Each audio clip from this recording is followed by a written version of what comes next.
mà sống à bên nông ra không mong sản lại trường trái đi bên nam mong sản lại trường trái làอยู่นะมึงtrườngไทยเนี่ยเนาะในวันที่25เดือนที่11ปีอังกฤษ2แห่งปลาย19ค่ะคำคนในข่าวยาม10 โมงเนี่ยนะมึงtrườngไทยก็มาพบมาญากันดังข่าวใจหยัดหนุ่มเนาะคำคนในก็รายการปกได้ตื่นเนี่ยเนาะออนเป็นนอกแต่ค่ะมาเห็นหูการบ้านการเมืองกว่าซ้ำกันค่ะเอาข่าวเขาที่1เนี่ยเนาะเมื่อวันที่24เดือนที่11 2แห่งปลาย19ค่ะข่าวยามกลางใน8 โมงเนี่ยเนาะซึกมานตั้งซึกร้อยเทียนเอาซึกเป็นปังตึกกันทางที่หิมหวานหูนางปังนิ่มเจเวงเมืองเงาะเจตอนเกี่ยวแม่เสเนี่ยเนาะภายซึกมานชิมเลยตับซึกร้อยเทียนเอาวันไหนเนี่ยเนาะคนในพื้นที่ก้อน1 รัฐในว่าวันที่24เนี่ยเนาะยามกลางใน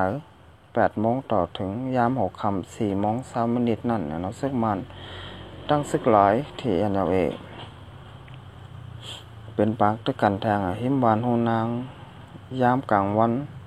มอก11 โมงนั่นเฮาขาไล่หันภายตั้งซึกมันเอาเฮอหมิ่นแม่งมีลำหนึ่งเนาะกว่าจอยปุดยื้อภายซึกขาวเสียยาม6 ค่ำนั่นซึกมันซิมไล่ตับปังเศร้าซึกร้อยที่NLAวันไหนลองลูกซุมหมัดเจ็บแต่ไปไล่โหจ้ำวันไหนเมื่อวันที่23เดือนที่11 2แห่งปลาย19นั่นก็ตับซึกมานปุ่นภาวะไว้เสปางตึกการตั้งซึกร้อยที่NLAนักเจเวงน้ำสันยาวภายซึกมานไล่กดทัดซิมไหลเครื่องกองกลางหมักมือเจนยามซึกที่NLAตั้งนำวันไหนเนาะตั้งแต่เมื่อวันที่15เดือนที่8 2แห่งปลาย19ซุมวยหลีซึกปอทอง3 จุ้มอันเป็น MNDAA ที่ NLAเนี่ยเนาะโฮมกันเข้าปุดยืด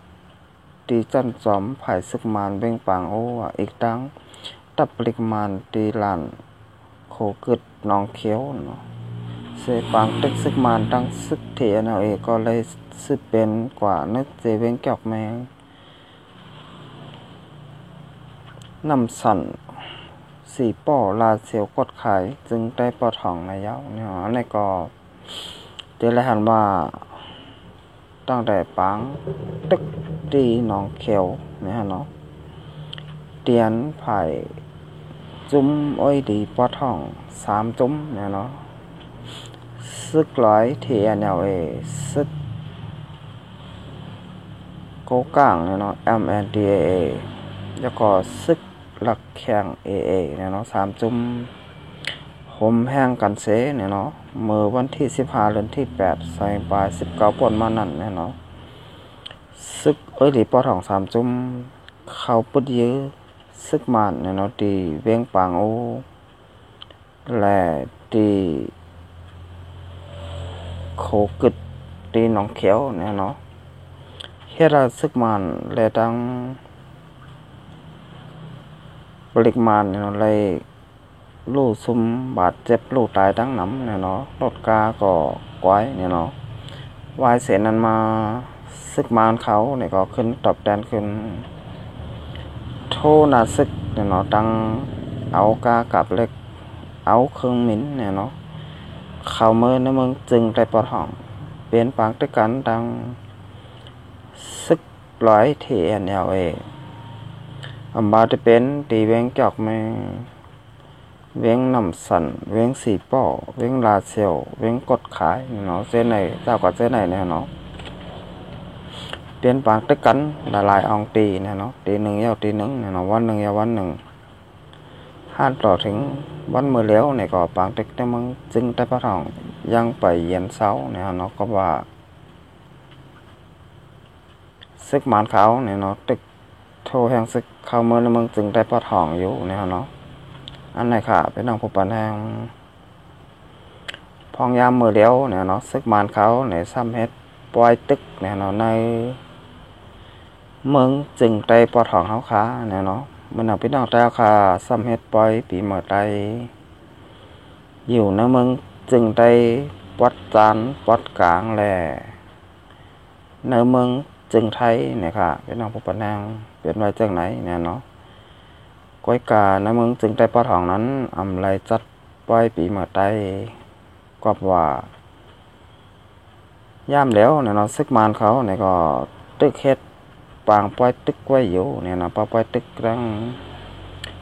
ซุ่มยิบกองกลางเจ้าคืออยู่กูมือกูวันเนี่ยเนาะทำถาดำไว้เนี่ยเนาะอันนี้ก็เป็กสมาจุ่มตรงมงกร50 ปลายเนี่ยเนาะยืนเด็กกว่าจูดังซึกผ่ายซึกลงป่องจึงมานเขาและดังซึกร้อยเทียนยาวเองเนี่ยเนาะให้กึดปันปางตึกในเมืองซึ่งได้ปอดห้องยาวเซต้าเนี่ยเนาะไว้กาปางตึกอำไปเย็นเนี่ยเนาะพี่น้องผู้ปันแห้งอันนี้ก็เป็นนั้นดีเลยไม่จะจอมเตะเนี่ยเนาะพี่น้องเจ้าก็มองสันได้จึงแต้วค่ะตีอยู่ไว้ในเมืองจึงได้ปอดห้องเนี่ยเนาะกว่ามาก็จังง่ายเหยียบเหหมักแมงตีพังดินไว้เนี่ยเนาะอำว่าพอไม่ก้นเมืองอำว่าโตสัตว์ตัดแมงเนี่ยเนาะเป็นวัวเป็นควายเจ้าขอเจ้าไหนเนี่ยเนาะในก็เดลัยตกตั้งอย่าพืชไว้เนี่ยเนาะพองย่ามมือแล้วเนี่ยเนาะก็ว่าพี่น้องตากระมองสันได้จึงแต้วค่ะอยู่ในเมืองจึงได้ผ่อนเนื้อจึงได้ปอดทองไหนเนี่ยเนาะอยู่ไว้ในเกกลางซึกหลายหมู่หลายจุ่มโฮมปะดังซึกลงปองจึงมานกะพี่น้องผู้ปนางพองยามมือแล้วเนี่ยก็พี่น้องเขาจะได้หันไว้ว่าอำหึงอำนาจในยาวเนี่ยเนาะพอถึงมาเลือนธันวาคมเลือนที่12เนี่ยเนาะพอได้ตั้งร่วมกับผ่าเขาเนี่ยIGJ เนี่ยเนาะพอได้ห้องมาไผ่เมืองมันเนี่ยเนาะไผ่ศึกลงปองซึ่งมันเลยรับซึกมานเขาเนี่ยเนาะให้กว่าขึ้นฮอตเนี่ยเนาะกว่าสับแรงเนี่ยเนาะว่าลองตั้งเปลี่ยนมาเส้นหือเนี่ยเนาะเตียนมึงแกมเบ้เนี่ยเนาะยินกว่าตีลุ่มกำผ่าเนี่ยเนาะให้เอาตั้งพิษเนี่ยเนาะลงปองจึงมันแต่ตับซึกลงปองจึงมันเนี่ยเนาะก็ว่ามือป้นมาขาวยามหม่อมปอหึงเนี่ยเนาะมอกหลายเดือนป้นมาค่อยเนี่ยเนาะเตียนเจ้าเคยโลหินจ่าเนี่ยเนาะตีอยู่ดังเมืองดักแขกเนี่ยเนาะตีไรปลายกว่าไว้อยู่ที่เมืองกาลาเทศตั้งน้ำเนี่ยเนาะนับหัวแสนเนี่ยเนาะกับนันได้เมืองแกมเบนเนี่ยก็ได้ยินพ่อกับตีลุ่มกำผ่าเนี่ยเนาะให้เอาตั้งพิษลงปองจึงมันในตั้งตับซึกมันเนี่ยเนาะกับนันได้ก็เหมือนเอาไปตั้งปันแห้งเลยหันข่าวหันเงากันไว้นั่นเนี่ยเนาะนั่งอ่องซานสุกี้เนี่ยเนาะผู้เกิดกลุ่มจึงเมืองเต้กว่าเป็นโตแตนเมืองมานเสร็จแล้วเต้กว่า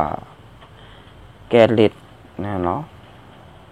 ปั้นเนี่ยเนาะนะฮือเมืองมานพ่อเต้ป่วนใดเนี่ยเนาะตีป่วนเมืองแกมเบเขายินไว้ตีลุ่มกำพานั้นเนี่ยเนาะแต่ก็แกตัวปั้นเนี่ยเนาะว่าลองตั้งเป็นเส้นหือเนี่ยเนาะอันไหนเขาก็มาทัดสั่งโดยเฮ็ดสั่งแลหน้าอ่องซันสุกิเนี่ยเนาะผู้ก็กลุ่มจึงเมืองเด็กกว่าแกตัวปั้นเนี่ยเนาะทับซึกลงปองจึงมานแต่ลงปองจึงมานเนี่ยเนาะก็ว่าเดี๋ยวเลยว่าหาเสียงไว้ก็จังเป็นใดเนี่ยเนาะหาเสียงว่าจะได้ทันว่าหน้าของท่านสุกีไหนเนี่ยเฮ็ดพรดีปันพอมีคนเมืองเลยตับซึกเขาเนี่ยเนาะที่เจ้าเคยมานเขาเลยตั้งตับซึกมานเขาเนี่ยเนาะก็ว่าปางเลือกตั้ง2020ก็จำมาอยู่ค่ะเป็นน้องผู้ปันแห้งเตหาความหลีกความชอบเนี่ยเนาะบ่จังว่า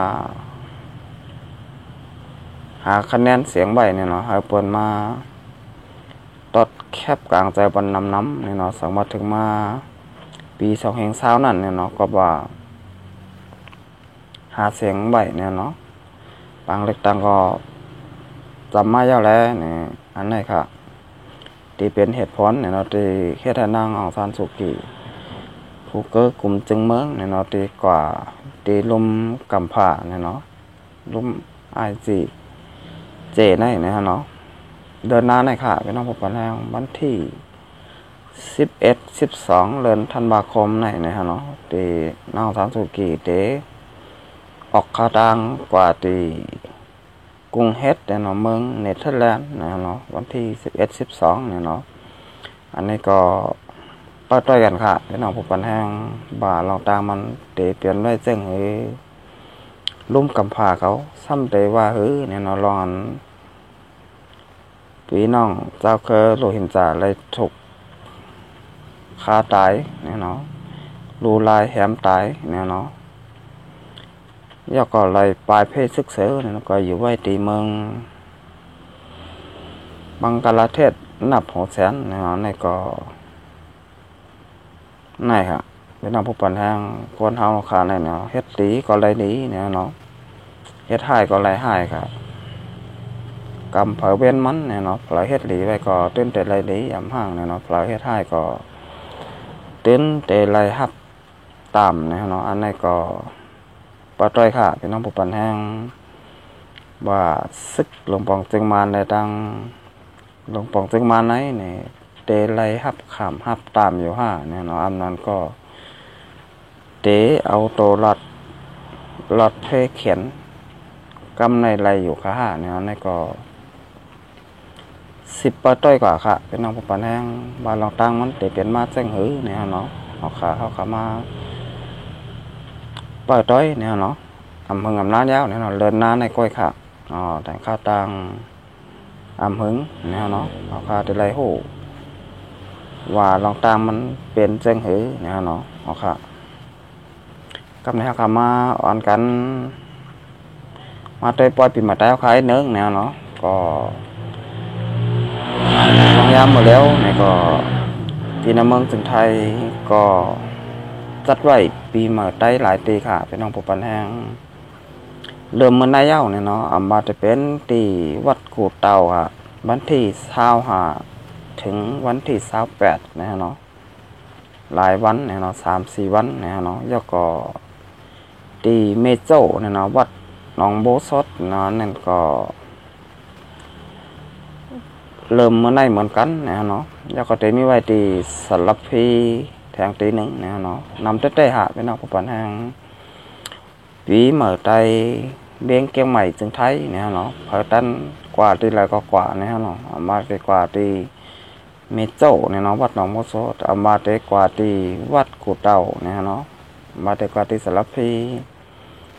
จำที่ไรก็กว่าที่นั่นได้ค่ะก็ว่ามันเป็นปลายไตเฮา1 ปีมี1 ปอกไว้เนี่ยเนาะอันนี้เราไรกว่าค่ะเราไรกว่าปันเด่นปันแห้งหายบนปอไรหู้ไรหันเนี่ยนะว่า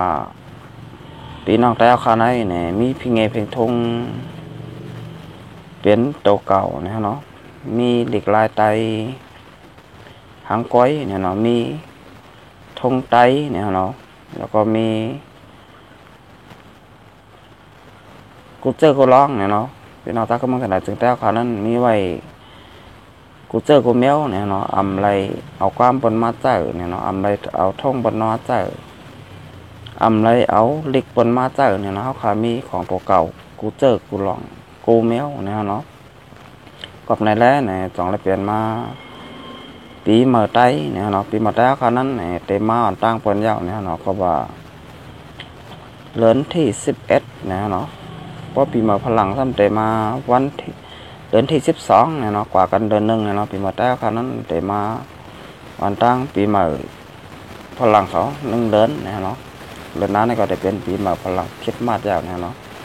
เอาค่ะปีใหม่เนี่ยก็ขอพี่น้องแต้วค่ะมีโตใหม่ใจใหม่เนี่ยเนาะพี่น้องแต้วค่ะเตียนไปเลยเห็นของการบ้านการเมืองเนี่ยก็อ่อนกันมาเห็นหูการบ้านการเมืองการกว่าเนี่ยเนาะอย่าไปเพื่อขิงพยายามเนี่ยนะเพราะว่าข้าวยามนั้นเนี่ยป้ายเขาขา2เขาขาป้ายอยู่มือคุ้มกระเห็นการเมืองกะมือฮือกะเดินหน้าปีหน้าเนี่ย เข้าขาเตรียมตันเจ้าเคยปนยาวเนี่ยเนาะก็ว่า ถ้าเคยปนนั้นปนเห็นกันอยู่กูมือกูวันกูขิงกูย้ำเปิดน้ำเปิดข้าวยามมันเนี่ยเนาะกับนั้นได้ในใครตึกส่วนหาพี่น้องแต้วค่ะปีใหม่ยาวในก็ให้วันกันมาเห็นหูการบ้านการเมืองการซึกกันกว่านำค้าพี่น้องพบปันแห่งคำขึ้นได้เนี่ยรายการพวกได้ตื่นเนี่ยก็เตยันก็ดูไว้ก่อนเนี่ยเราต้องไปมาพบมายากกันทางวันหน้ามาสงครับ